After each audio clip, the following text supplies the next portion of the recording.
Welcome back to my channel. This video is about the answers of class 10th assignment of subject SST Social Science or Social Studies. So watch full video to know about the answers of the assignment. Question 1 of the assignment is, how can we reuse everyday waste? Explain with examples.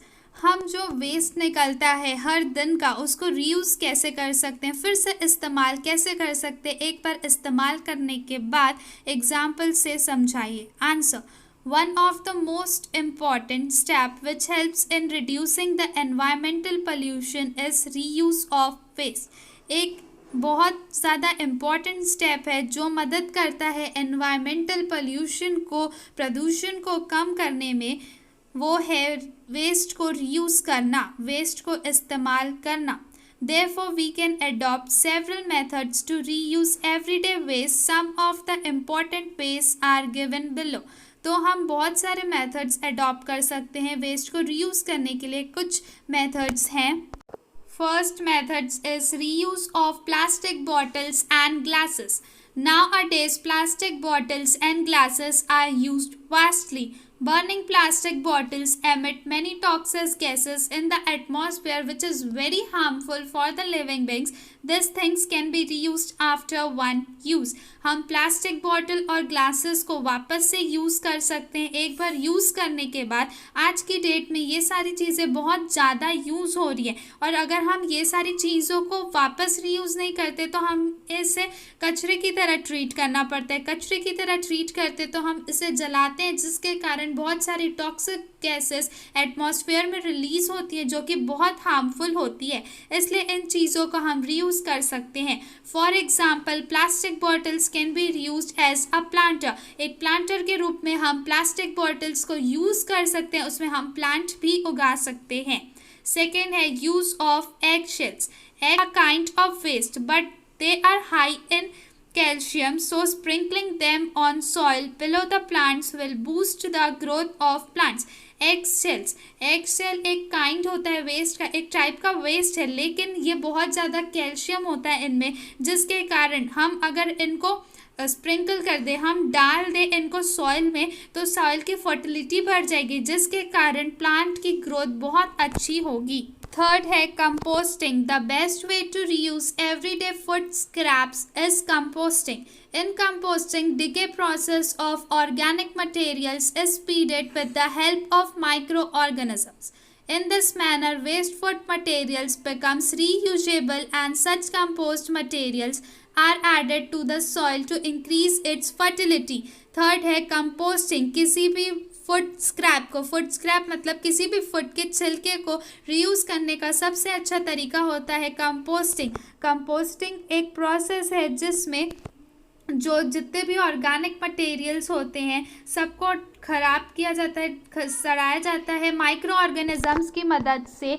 इससे जो waste material है, food material है, वो वापस से reuse किया जा सकता है और इस जो रीयूज़ मटेरियल है इसको हम डाल सकते हैं सॉइल में जिससे उसकी फर्टिलिटी बढ़ेगी और प्लांट की ग्रोथ भी अच्छी होगी. Fourth है reuse of polythene. Polythene and other plastic materials can be used as an aggregate material for road construction. हम पॉलीथीन या कोई भी प्लास्टिक के मटेरियल को रीयूज़ कर सकते हैं. इसको हम बर्न नहीं कर सकते, बहुत ज़्यादा हार्मफुल होता है, तो ये सारे मटेरियल्स को हम वापस से यूज़ कर सकते हैं सबको मिला के रोड कंस्ट्रक्शन के लिए. Fifth point है reusing already used clothes.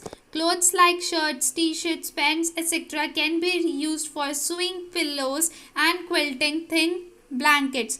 हम जो क्लोथ्स को, कपड़ों को यूज़ कर चुके हैं हम उसको वापस से रीयूज़ कर सकते हैं कोई भी मटेरियल के लिए. जैसे हमने पिलो बनाना है, कारपेट बनाना है, ब्लैंकेट बनाना है, तो वो क्लोथ्स वापस से काम आ जाएंगे. So second question, should we depend on coal for electricity generation? What can be its options?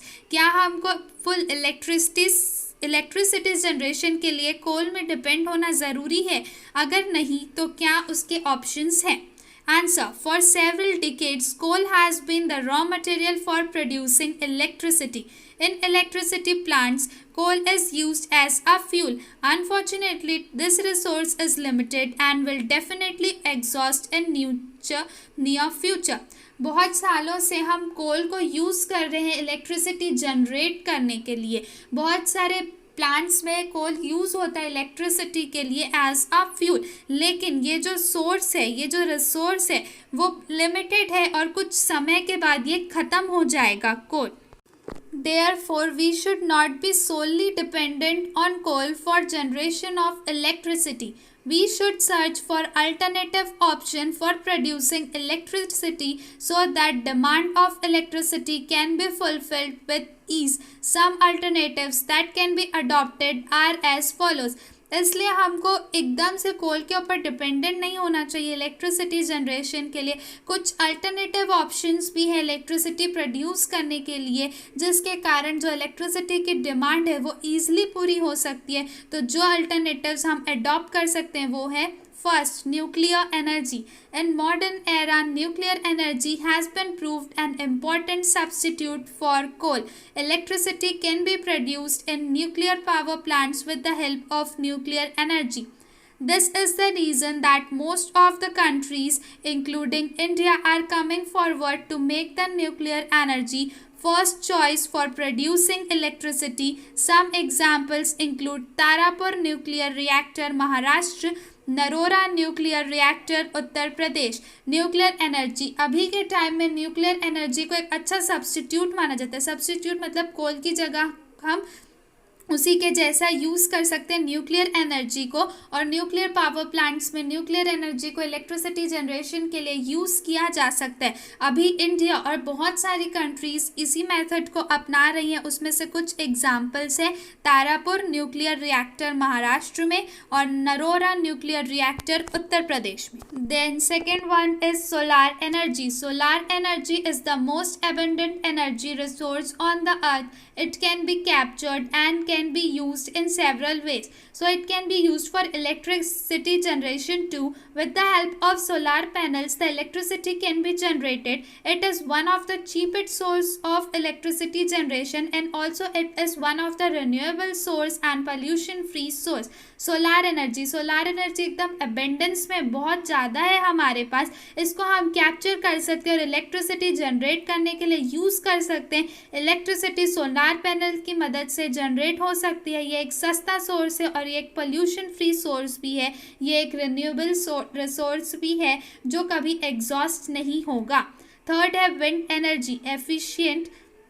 With the help of wind energy, also electricity can be generated. It is the pollution-free method for electricity generation. For this, there are wind turbines which convert the kinetic energy in the wind into the mechanical power. This mechanical power can be used for specific tasks like grinding grain, or it can be converted into electricity with the help of generator. Wind energy, wind की मदद से भी हम electricity generate कर सकते हैं. ये एक पोल्यूशन फ्री मेथड है.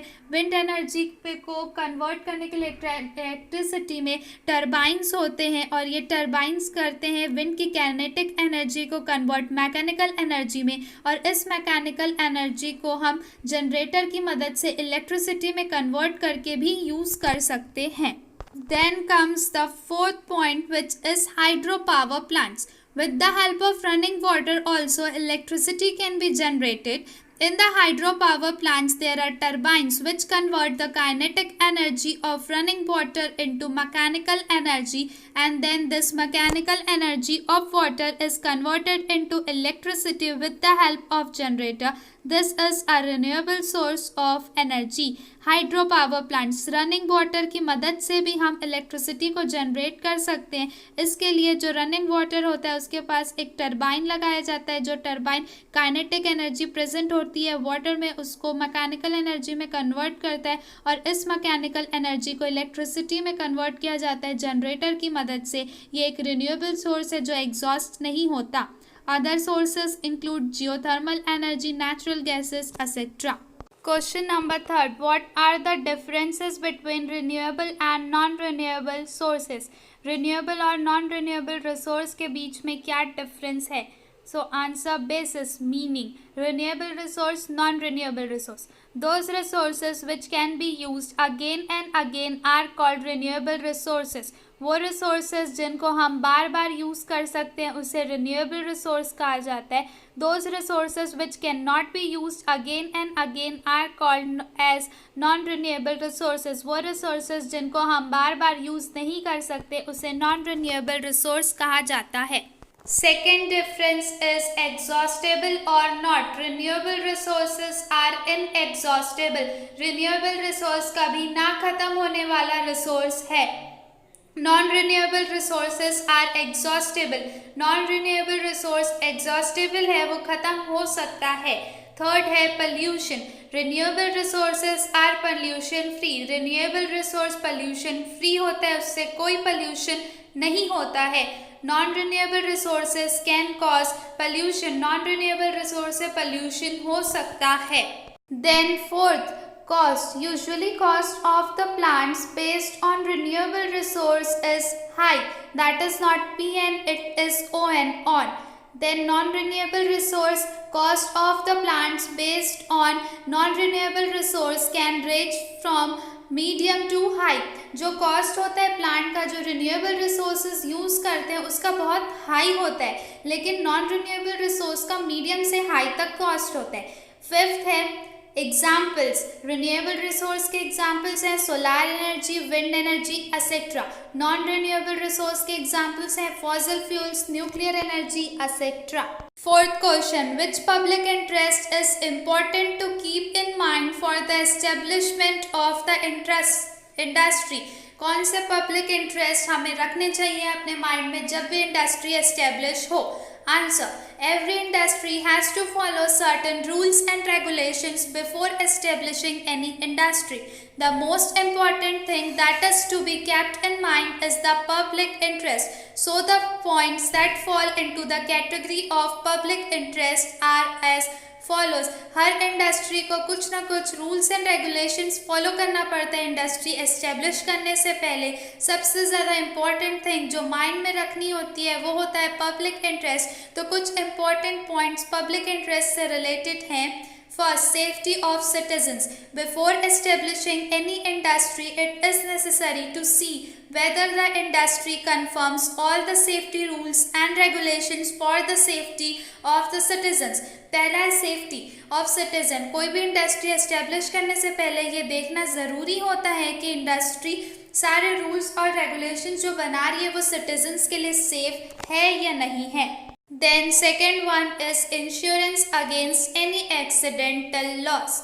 Industry should have provisions for providing compensation and insurance in case of any accident caused by the industry or any accident caused at the time of working in the industry. Insurance होना चाहिए जब भी कोई accident हो गया.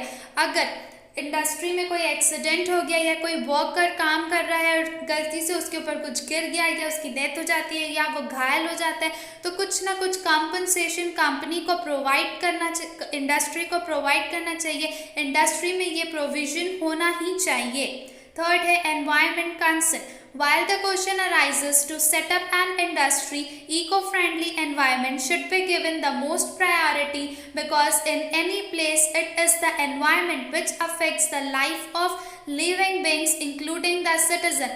Therefore, prior attention should be towards environment and the citizens associated with it. Third है environment concern. Question arise होता है जब इंडस्ट्री सेटअप करेंगे तो इको फ्रेंडली एनवायरनमेंट होना चाहिए. वो इंडस्ट्री इको फ्रेंडली होना चाहिए. ऐसा नहीं होना चाहिए कि पोल्यूशन ही पोल्यूशन वो इंडस्ट्री फैला रहा है और बहुत ज़्यादा इफेक्ट कर दे रहा है लिविंग बींग्स की लाइफ को. तो इंडस्ट्री को इको फ्रेंडली होना चाहिए, एनवायरनमेंट कंसर्न होना चाहिए. फोर्थ पॉइंट है employment. Undoubtedly among all the necessities that any industry should focus on, employment should be emphasized in public interest because this leads to the development. Employment, industry जो भी establish हो रही है उसको proper employment देना चाहिए citizens को country के. Fifth है others. Apart from all the points we have discussed, an industry should have policies which ensure the public welfare that ultimately includes health concerns and development. ये सब को बाजू में छोड़ के इंडस्ट्री में कुछ पॉलिसीज होनी चाहिए पब्लिक वेलफेयर की. Fifth question, if you want to make indicators for the development of your school, what would you like to put in it? Write down your thoughts. Answer, there can be several measures for estimating the development of any country or region. In the same context, for estimating the development of a school, we can consider several factors, or in simple word, indicators.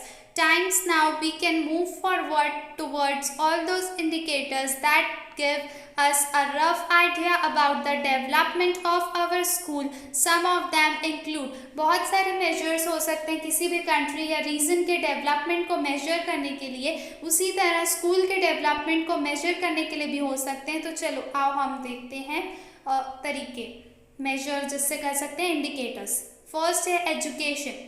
Education should be considered the most important indicator for the development of any school. Students who go to the school gain knowledge and in turn reflects the development of the school.